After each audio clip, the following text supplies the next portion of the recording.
बच्चों आज का हमारा जो नेक्स्ट टॉपिक है it is about centrifugal force. बच्चों जो लास्ट टॉपिक हमने पढ़ा था उसमें हमने डिस्कस किया था सेंट्रीपिटल फोर्स।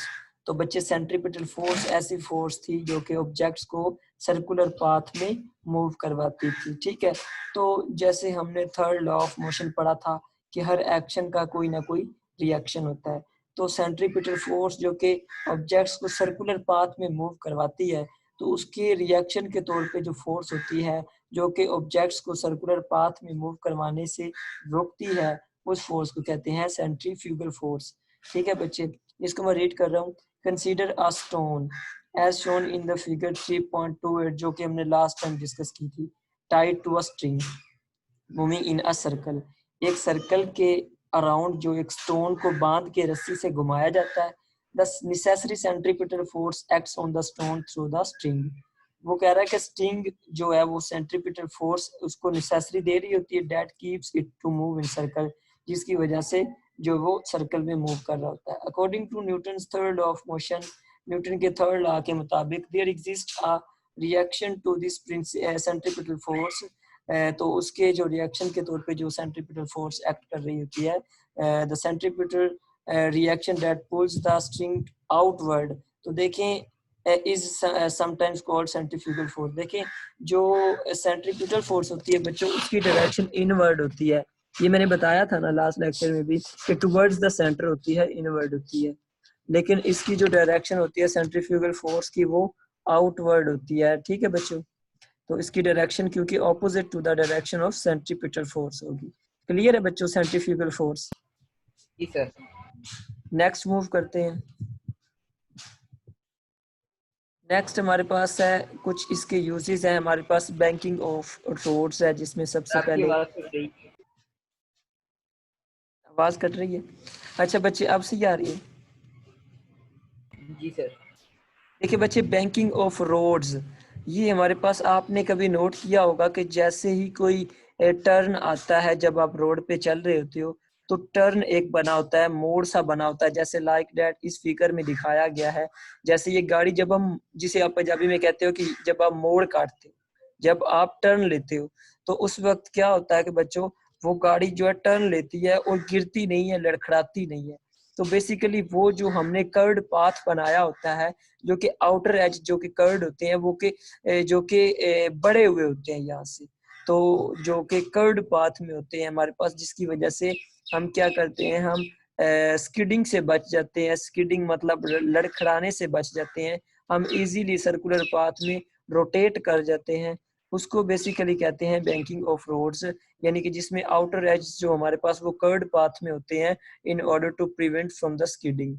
ठीक है, तो बच्चे इसको मैं रीड कर रहा हूँ। When a car takes a turn, जब कार एक टर्न लेती है, centripetal force is needed to keep it in its curved track. तो सेंट्रीपिटल फोर्स जो कि दायरे में, देखे ना ये कर्व्ड पाथ है दायरे की फॉर्म में, तो हमें सेंट्रीपिटल फोर्स जो है उसको दायरे में मूव करवा रही होती है। The friction between the tyres and the road provides the necessary centripetal force. अब देखिए बच्चों इसको सेंट्रीपिटल फोर्स कहाँ से मिल रही है? ये टायर्स जो कि मूव कर रहे हैं और जो रोड इसके दरमियान जो कॉन्टेक्ट पॉइंट है इसके थ्रू हमें इसके अंदर सेंट्रीपिटल फोर्स मिल रही है। The car would skid, car skid कर जाएगी, लड़खड़ा जाएगी, if the force of friction between the tyres and the road is not sufficient enough, particularly when the roads are wet. वो कह रहा है कि अगर रोड्स गीले होंगे, गीला रोड होगा और हमारे पास अगर फॉर एग्जांपल वो कह रहा है कि फ्रिक्शन सही तरह से सफिशिएंटली हम उसको नहीं दे पाते, तो वो तो देखिए स्लिपरी हो जाएगा ना, स्किडिंग कर जाएगा।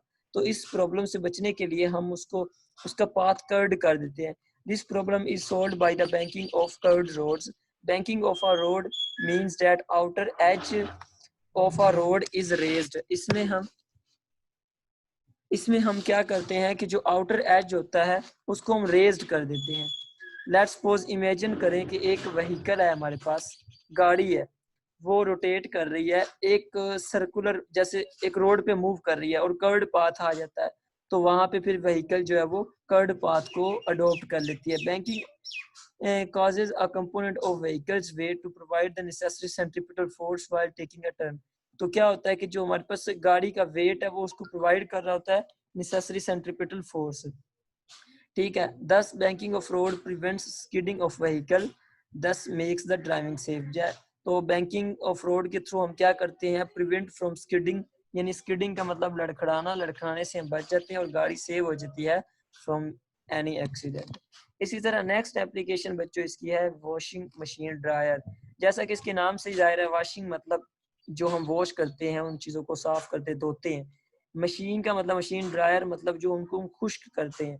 देखिए ये एक ऐसी एक हमारे पास जो है बास्केट स्पिनर की फॉर्म में होती है, ये स्पिनर लगा हुआ है, ठीक है, ये मशीन है हमारे पास। तो इसमें हम क्या करते हैं, ये देखिए छोटे छोटे बच्चों होल्स नजर आ रहे हैं ना, छोटे छोटे सुराख, इसमें छोटे छोटे जी सुराख सर। होते हैं।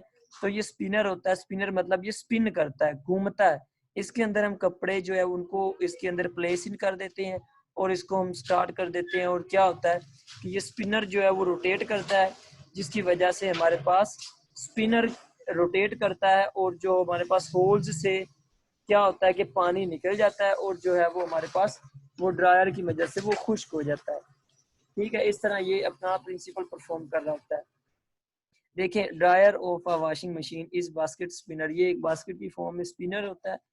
दे हैव परफोरेटेड, परफोरेटेड का मतलब होता है सुराख, वॉल मतलब दीवार, इसकी दीवार जो होती है सुराखों से भरी होती है। Having a large number of fine holes, holes मतलब सुराख होते हैं in the cylindrical rotor. Cylindrical rotor का मतलब ये सिलिंड्रिकल फॉर्म में होता है, रोटर का मतलब ये रोटेट करता है। The lid of the cylindrical container is closed, इसका जो ऊपर वाला लिड ढक्कन होता है उसको क्लोज कर दिया जाता है। After putting wet clothes in it, इसके अंदर गीले कपड़े डाल दिए जाते हैं। When it spins at high speed, जब ये हाई स्पीड के साथ स्पिन करता है, the water from the wet cloth is force out through these holes. तो बच्चों इसमें से जो होल्स में से हमारे पास जो पानी होता है वो बाहर निकल जाता है, जिसकी वजह से कपड़ों में से पानी निकल जाता है और कपड़े खुश्क हो जाते हैं। ठीक है बच्चों, इज देखें, the water from the wet cloth is force out, वो वहां से निकल जाता है through these holes due to the lack of centrifugal force. तो हमें यहाँ पे सेंट्रीफ्यूगल फोर्स की कमी होती है, लेक का मतलब होता है कमी। तो वो हमारे पास क्या होता है कि जो आउटर, क्योंकि यहाँ पे सेंट्रीपिटल फोर्स की कमी है, इसलिए टूवर्ड्स सर्कल नहीं होगा, सेंटर नहीं होगा, बल्कि आउटवर्ड जो है हमारे पास क्या होगा, पानी निकल जाएगा।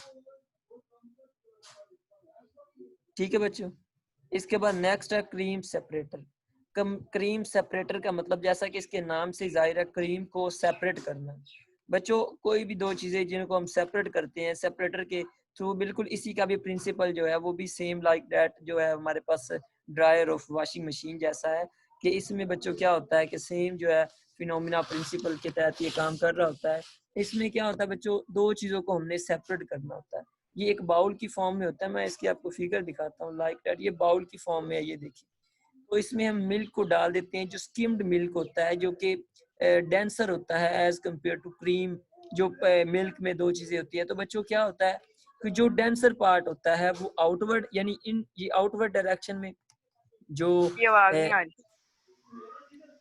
बच्चे जो स्किम्ड मिल्क होता है जो कि डेंसर होता है, गाढ़ा होता है, वो आउटवर्ड जो चला जाता है एरियाज पे, यहाँ पे सस्पेंड हो जाता है। जबकि जो थिन एरिया यानी थिन पार्ट होता है, यानी कि जो क्रीम होती है, ये वो क्या करती है, वो हमारे पास आउटर एज पे चली जाती है। क्रीम जो होती है वो आउटर एज पे चली जाती है, जबकि लाइटर पार्ट जो होता है क्रीम होती है वो इनसाइड जो है टुवर्ड्स द सेंटर जो है वो मूव कर जाती है। तो इस तरह ये सेपरेट हो जाते हैं दोनों, क्रीम और स्किम्ड मिल्क। इसको मैं रीड करता हूँ। मोस्ट मॉडर्न प्लांट्स, ये यहाँ से करना आपने, अ सेपरेटर यहाँ से स्टार्ट करना आपने। A separator is a high speed spinner, ये हाई स्पीड स्पिनर होता है, ये बहुत ज्यादा हाई स्पीडली मूव करता है, स्पिन करता है। It acts on the same principle of centrifuge machine, ये उसी तरह एक्ट कर रहा होता है जैसे हमने लास्ट मशीन में पढ़ा, सेंट्रीफ्यूगल प्रिंसिपल के according. The bowl spins at very high speed, बच्चे जो बाउल होता है वो हाईली स्पीड के साथ मूव करता है, स्पिन करता है।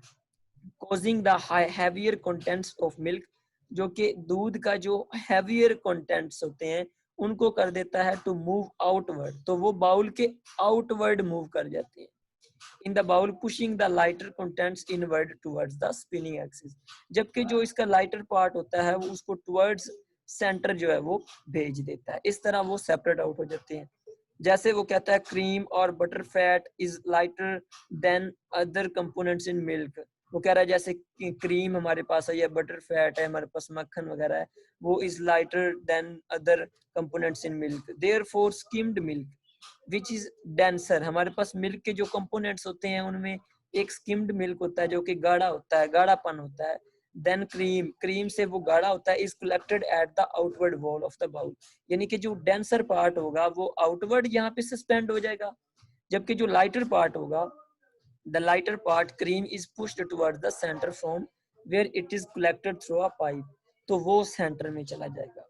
तो इस तरह हम क्या कर रहे हैं, this is how we can separate out the skimmed milk from the cream. तो ये थी हमारे पास कुछ एप्लीकेशंस और ये हमारा था चैप्टर नंबर 3 का लास्ट टॉपिक।